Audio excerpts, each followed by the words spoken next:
Ah, le retour de Roselyne Bachelot en politique, c'est totalement inconcevable. On se baigne jamais deux fois dans le même fleuve.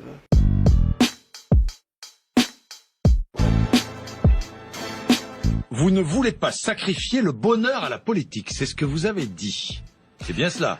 30 ans de vie politique, et puis au-delà de cette vision uniquement personnelle du bonheur, les Français nous disent quelque chose, hein, et ils nous l'ont redit au cours des élections régionales. Oui. On veut plus voir les mêmes têtes. J'ai fait mon temps dans la politique active. Jamais vous reviendrez à la politique? Jamais.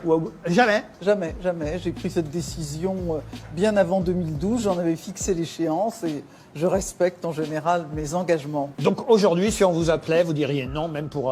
Non, oui, je dirais non, oui, tout à fait.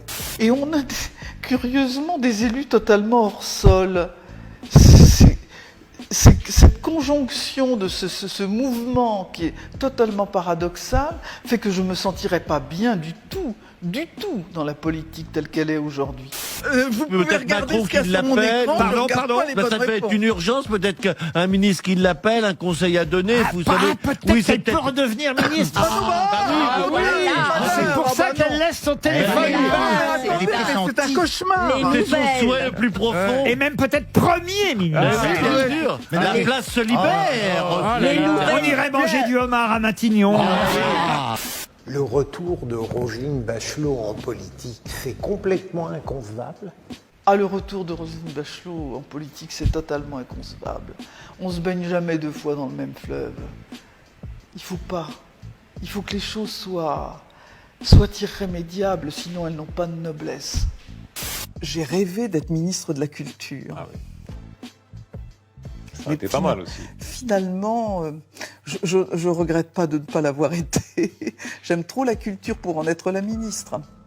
Alors vraiment, j'ai envie de le cogner. Et pour reprendre une phrase de Marc Bry, Macron, comment dire, ras-le-bol. Roselyne Bachelot, ministre de la Culture. Le président a souhaité que la culture soit au cœur de ce projet de reconstruction. Et quand il m'a demandé, j'ai pensé que je ne pouvais pas refuser, que c'était mon devoir. Monsieur le ministre, cher Franck, chers toutes et tous, tu me reçois dans ces lieux mythiques qui ont fait rêver tous ceux qui pensent, comme moi, comme toi, qu'être ministre de la Culture est la plus belle fonction de notre République. La mission que m'a confiée le président de la République est de mettre la culture au cœur du plan de reconstruction de notre pays, laminé par une crise économique, sanitaire, sociale et morale d'une ampleur dont on a encore du mal à qualifier les contours.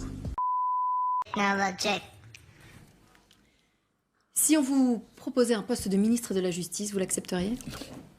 Sûr? Ah oui, sûr. Vous voulez que je vous le signe? Ouais.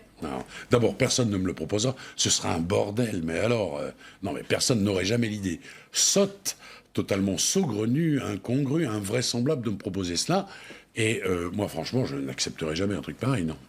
Pourquoi? Parce que c'est pas mon métier. Il faut en avaler des couleuvres pour faire de la politique. D'abord, il faut être d'accord avec tous les copains du gouvernement auquel on appartient soi-même. C'est-à-dire quoi. Il faut manger son chapeau de temps en temps. Non, c'est une discipline. C'est un exercice, j'en ai pas les compétences. Et puis, non, pas du tout.